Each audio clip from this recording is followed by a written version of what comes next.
गोरी ऐसन तोहर गाल के गोराई लागेला, गोराई ना गोराई गोराई लागेला।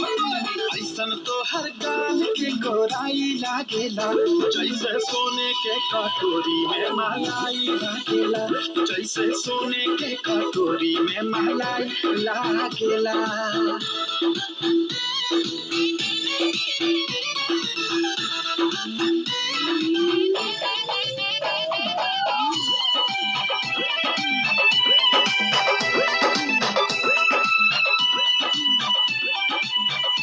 गोरे कालवा के आगे का है पेड़ा बर्फ, जहाँ चालू बरसेला रुपया या सरफ।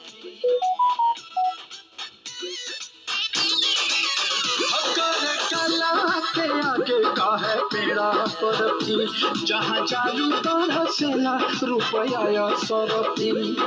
हंसेलू त मीठी सहनाई बाजेला, हंसेलू त मीठी सहनाई बाजेला, जैसे सोने के कटोरी में मलाई लागेला, जैसे सोने के कटोरी में मलाई लागेला।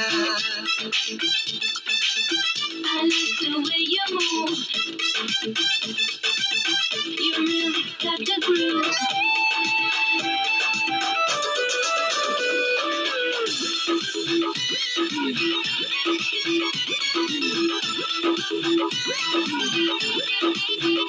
तोहर रूपवा पलोगवा हजार मरता, तोहर मीठी मुस्कान पे त मोती झरता। हो तोहर रूपवा पलोगवा हजार मरता, तोहर मीठी मुस्कान से त मोती झरता।